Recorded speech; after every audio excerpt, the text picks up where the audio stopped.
بسم اللہ الرحمن الرحیم۔ مسئلہ یہ کہ جس ویلے بندہ کوئی 4 رکعت نماز ادا پیا کریندا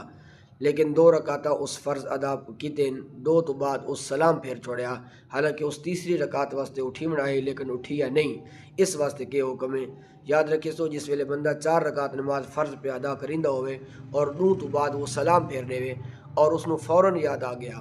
تاوت وہ بندہ اٹھ کھلوت ہوئے اور تیجی رکعت پڑھے اور نال چوتھی بھی پڑھے اور اس تو بعد سجدہ صاف کرے۔ ہن اس مسئلے دی دلیل کے تھے در مختار دے اندر یہ مسئلہ موجود ہے۔ ان سلم مصلی زورا، اگر زور دی نماز پڑھن والا سلام پھیر دے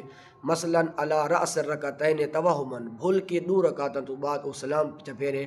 تا فرمایا اتمہا اربعن ویسجد للسہو، تو او بندہ 4 رکعت نماز مکمل کرے اور سجدہ صاف کرے، لأن السلام لا یبطل، کیونکہ سلام نماز نو باطل نہیں کریندا۔ لہذا خلاصہ کلام یہ ہویا کہ اگر 2 رکعت تو بعد سلام پھیر دے نماز دے خلاف کوئی عمل نہ کرے جڑا نماز دے منافی ہے تو بعد کھلو ونجے اور 2 رکعت نال پڑھے چا اور پڑھن تو بعد سجدہ صاف کرنے کنے اودیاں 4 رکعت ہو ویسن۔ اللہ